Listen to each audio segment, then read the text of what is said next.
great to see him again. And at the Commerce Department, we work closely with him on the issues affecting business competitiveness and growth.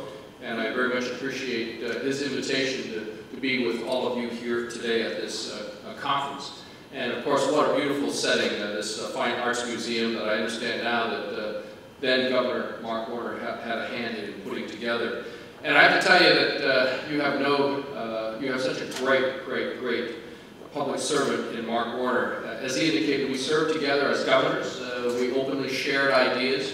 He was all about performance, all about metrics, all about getting a handle on the budget, as we did in Washington State. And when the governors got together, we were always sharing ideas and best practices and helping each other out. And so it was also good to see a familiar face when I came to Washington, D.C. some 18 months ago from the other Washington, the state of Washington. Mark is someone who understands how much work there is to be done to get us out of this deep economic hole that we're in, a hole that was almost a decade in the making. And he's a strong advocate for the type of pro-business and pro-jobs policies that will help companies of all sizes succeed in today's increasingly competitive global marketplace. Today, as Mark kind of indicated, I want to talk a little bit more about one of those policies in particular, the President's National Export Initiative. This National Export Initiative, which President Obama announced earlier this year, has a goal of doubling U.S. exports over the next 5 years, supporting some 2 million new jobs in the process. It's an unprecedented effort, and it was designed with two overriding goals in mind: to put Americans back to work and to ensure long-term economic prosperity.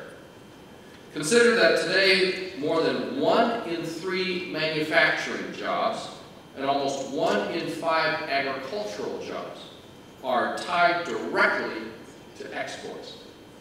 And these are good jobs that provide good wages, the type of jobs that we need a lot more of in Virginia and all across America. And with traditional drivers of American economic growth like consumer spending facing headwinds, it's never been more important to connect the U.S. businesses to the 95% of the world's consumers who live outside our borders. 95% of the world's consumers live outside our borders. So if American companies want to grow, if they want to expand, if they want to sell more, they've got to start thinking about all of those consumers outside our borders. Let me just explain briefly how the National Export Initiative is going to help these companies grow exports and create jobs.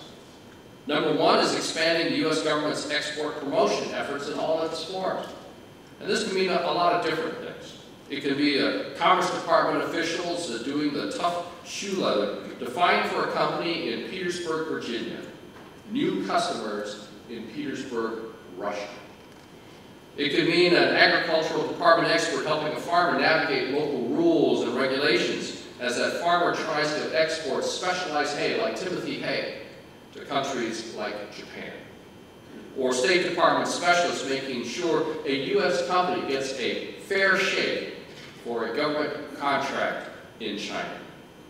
To put it another way, prior to the National Export Initiative, export promotion may have been a sum of the time focus for many U.S. cabinet agencies and departments. The National Export Initiative makes it a all-the-time focus. The National Export Initiative is also going to help improve access to credit or financing on behalf of small and medium-sized businesses that are engaged in exporting. In fact, the U.S. Export Bank, the U.S. Export-Import Bank has already more than doubled its loan authorizations in the first half of the fiscal year over the same period last year, growing from almost $6 billion to $13.2 billion. That's to benefit small and medium-sized companies. You're going to hear more about what the Export-Import Bank does and the services it provides from a great colleague and friend of mine, Fred Hochberg, who's the president of the Export-Import Bank. Finally, under the National Export Initiative, we're going to increase the government's focus on knocking down the barriers that prevent prevent U.S. companies from getting free and fair access to foreign markets. America will always remain the most open major economy in the world. And that's been good for our nation's quality of life, and it's been good for our economy. But we will continue to insist that if we give the companies in foreign countries the privilege of access to our market, our companies must be treated the same in those foreign countries. From the day I joined the Commerce Department 18 months ago, we identified increasing American exports as one of our key priorities. And it's easy to understand why. Because economists of every stripe understood that we could be doing more and saw exports as one of the great ways that we could grow our way out of this great recession. And when President Obama announced the National Export Initiative, it kicked our activities into overdrive. Since the National Export Initiative was announced earlier this year, our commercial service officers within the Department of Commerce, and these are stationed all around the world, have helped more than 2,000 companies generate some $3.8 billion worth of exports. Our Advocacy Center has assisted American companies that are competing for contracts with foreign governments. And we've helped them support some $11.6 billion in exports and over 60,000 jobs. We've led 18 trade missions with over 242 companies to 28 countries, with participating companies securing valuable sales leads and even securing bigger deals than they first expected when joining us on our trip. And we've knocked down trade barriers, including reopening the Chinese market to U.S. pork and pork products, and the Russian market to U.S. poultry products, which alone is worth $1 billion to our poultry industry. Our export goals are indeed on track. Exports of goods and services are up almost 18% over the first 6 months of this year compared to last year. And in fact, over the last year, exports have actually contributed as much as domestic consumption to our American economic growth. And credit, of course, goes to an improving global economy, but also to American companies that provide the best products and the most sought-after services in the world. But our companies have also been helped along by a federal government that is for the first time fully mobilized to help them break into new markets. Whether here at home or in some almost 80 countries around the globe, at Commerce's trade promotions offices, it's all hands on deck. And that includes our export assistance centers here in Richmond and in Arlington. Over the past 2 years, our trade specialists have worked with local businesses and have helped them generate sales to foreign customers worth $515 million. And one of those businesses was Steelmaster Buildings from Virginia Beach, which consults routinely with the Richmond Export Assistance Center. With its help, Steelmaster was recently able to connect with a company in Romania and make a $450,000 shipment of building products. Now, Steelmaster had been a company that had exported sporadically, but since it started working with the Department of Commerce, the company has increased its sales all around the globe. Steelmaster's story is a typical one. And once American companies gain a foothold in foreign markets, American goods and services sell themselves. What Commerce can do is open doors and provide the on-the-ground expertise to navigate the unique business environment in each country. In fact, 2 of our trade specialists, actually more than 2 of our trade specialists, are here with us now. But I'd like to have Bill Fanjoy, Director of the Northern Virginia Export Assistance Center, and Eric McDonald, Director of our Richmond Export Assistance Center, please stand up, along with all the other employees of our Commerce Department and our commercial service officers. Please stand up. I can't really see you in the audience here with all the lights, but Export Assistance Center, Commerce Department people, please stand up. Right. There they are in the back. Stay standing. Wave your hands, because we want all the folks in the audience to know where and who you are, because our folks from our commercial service officers are more than happy to talk with you during the course of this conference, and because we want to help you sell.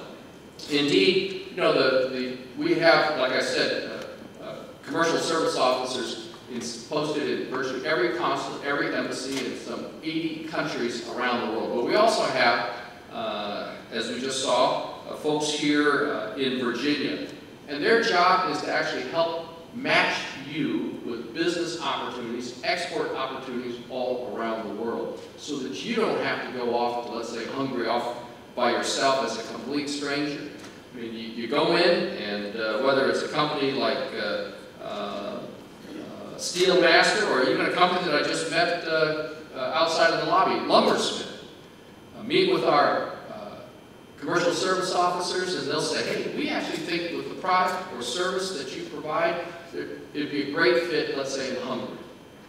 And then our trade specialists in Hungary will actually line up maybe about and find for you perhaps 8 or 9 or 10 companies that would be viable purchasers or buyers of your particular product or service. And they'll actually do the due diligence. They'll investigate these firms, make sure they're credible, reputable, and financially sound, so that when you go to Hungary, when you go to the American Embassy and sit in our trade office at the American Embassy or consulate in Budapest, we'll bring those companies to you.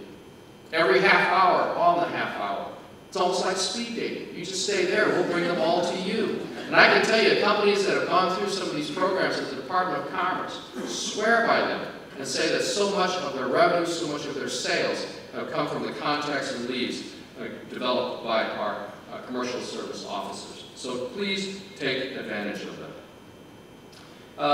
You know, last year, Virginia companies exported, like I said, some $15 billion in goods overseas. In 2008, the metropolitan area of Richmond alone exported some $5.2 billion in merchandise, 30% of Virginia's total merchandise exports. And in 2007, the Virginia Economic Development Partnership received the President's E Award for excellence in exporting.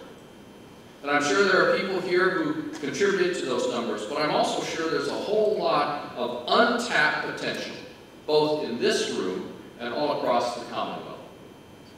You know, today, less than 1% of American companies, that's 1% of America's 30 million companies, export. And as Mark Warner was saying earlier, that's significantly less than some of our counterparts and competitors like Germany. But of all the U.S. companies that do export, 58% export to only one country, oftentimes Canada or Mexico. If we could just help get that company that's now selling to Canada to grow into Brazil, or the company that's providing services into France move into neighboring Spain, do that enough times and America will more than beat its goal of doubling exports over the next 5 years. And think of it, if all the 58% of all those companies could just export to one additional country, that would increase the volume of our exports substantially. And the more that American companies sell, the more they produce, the more people they hire. And ultimately, it means good paying jobs. President Obama has set a very aggressive national export initiative target. But these challenging times demand nothing less. With millions of Americans out of work, and our competitors in Europe and Asia increasingly competing with us for the same customers, we can't simply keep doing what we've done in the past and hope that things will get better. There has never been any question that American companies offer world-class goods and services. When I go to countries around the world, they want to buy things from America. American products or services are in great demand and highly valued. We simply, at the Department of Commerce and throughout the federal government, have to do a better job of connecting your businesses with those international consumers who want your products and your services. The National Export Initiative will do exactly that. And we look forward to working with you to grow Virginia's exports and your economy and to provide more good-paying jobs for the people of this Commonwealth. Your success means more jobs, more opportunity, not just here in the Commonwealth, but all across America. Have a great conference. Thank you very much.